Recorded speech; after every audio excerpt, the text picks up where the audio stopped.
Hi, I'm Cameron Bentley, and I'll be your instructor for this English 1010 course this summer. I look forward to working with you. And I want to take a few minutes right now to go over some of the parts of the syllabus. So if you haven't printed the syllabus out yet, go ahead and pause this, print the syllabus, and then come back and pick up where you left off. Okay? Ready? Got your syllabus out now? Great. All right, so at the top, you see that my phone number is listed on there, and office hours say by appointment. So I have other classes that meet on campus. I'm in class a lot, and sometimes I have meetings, and it's sort of unpredictable. You're welcome to drop by my office. I'm on the top of the library building. You don't go into the library, you just walk all the way up the stairs when you first come in the door. And the phone number 4860 goes to my office as well. But like I said, I'm not in there a whole lot, and so it's better to shoot me an email, let me know when you're coming, and then that way I'll be sure to be there. Always use Engl for emails. I know I get them. I have a record of it. I can put it in the folder that I need to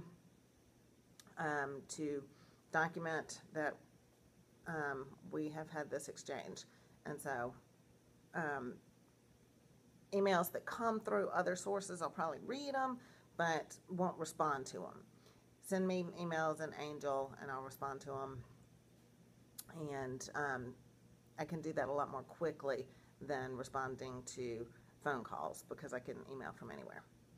All right, so the textbook that's listed on here, English Skills 11th edition, is this one.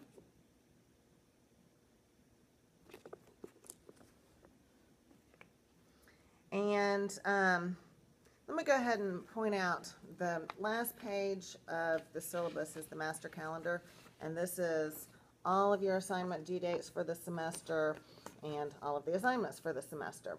And so, like for next week, it says to read chapters 1, 18, and 22. All right, well, the book is a little bit confusing because we've got two sets of page numbers. And so I've tried to avoid using page numbers and just put chapters instead. But if you are looking at the table of contents and you're looking for where does chapter 2 begin,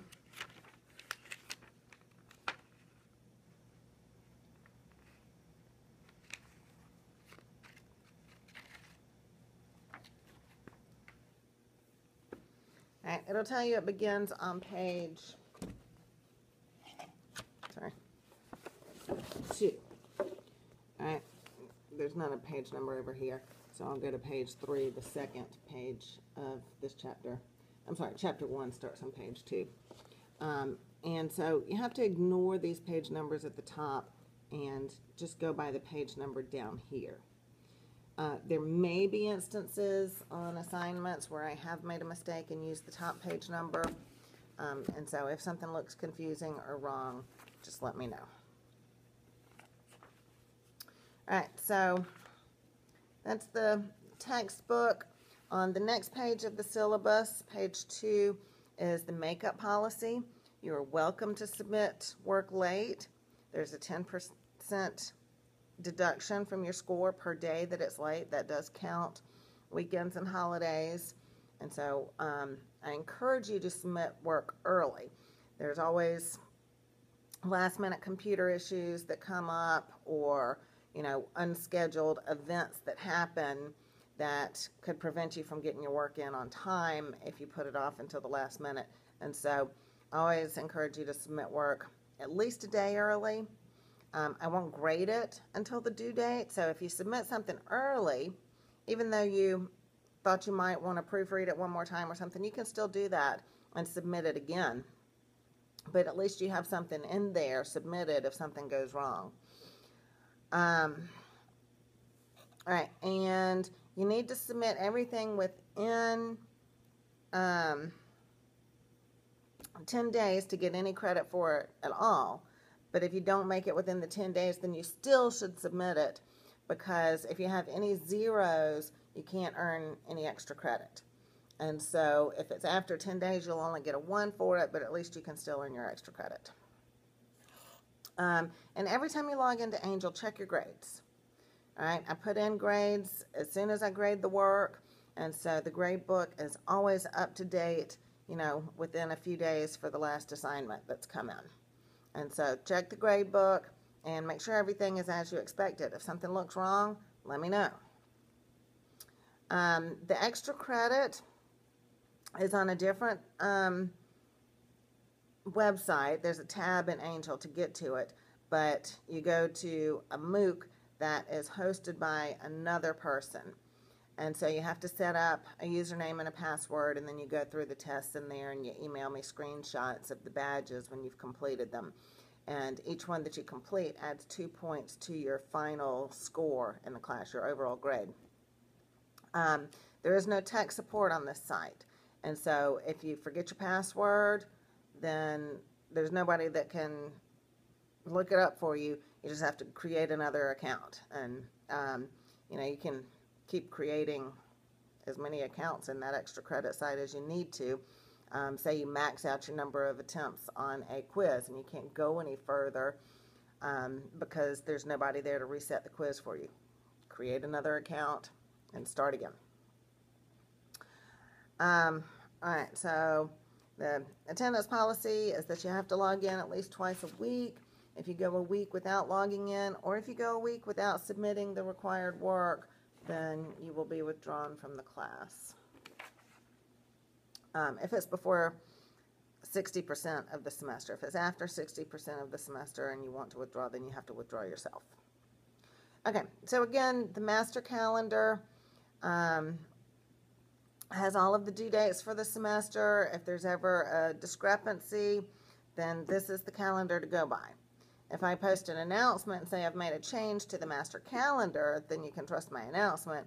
But if there's a mistake in Engl somewhere that lists a different date, then that mistake is not what you should go by. You should go by this calendar that you've printed out right here. And so what I do is I always tape it up on the wall right next to my computer so that I see it every time I log into Engl and know exactly where I'm supposed to be. And I cross out each assignment as it's past due. And so you can see I've got everything set up by day of the week, what's due on Monday, what's due on Tuesday, what's due on Wednesday, what's due on Thursday. If you prefer to do all of your assignments in one day of the week, that's absolutely fine. Do it on the Saturday before and submit it a week ahead of time. No problem. You still do need to log in to Engl at least one other time during the week, though, because you need to log in twice a week to check for announcements, check for any updates, check your grades, etc. All right, so the course focuses on writing paragraphs and improving grammar skills. We have a research project. Every online course that Augusta Tech has to have a proctored event. All right, that's an event that you show your face, have your ID available, say, look, this is me. And so the proctored event for this course is a presentation, and I'll give you the instructions for that later. In fact, everything is already in the course, and so you can go ahead and look through all of the assignments that are upcoming. But the proctored event, you'll have the option of doing a video of yourself and putting it on YouTube for us to go see, or you can come to campus to do the presentation, and those will be the week of June 22nd. So you can go ahead and get comfortable using YouTube if you're not and you want to do it that way, or schedule on your personal calendar that proctored event so that you know you don't miss that. That's a requirement of the class. You cannot pass the class if you have not done a proctored event. All right, let's have a great summer. Bye.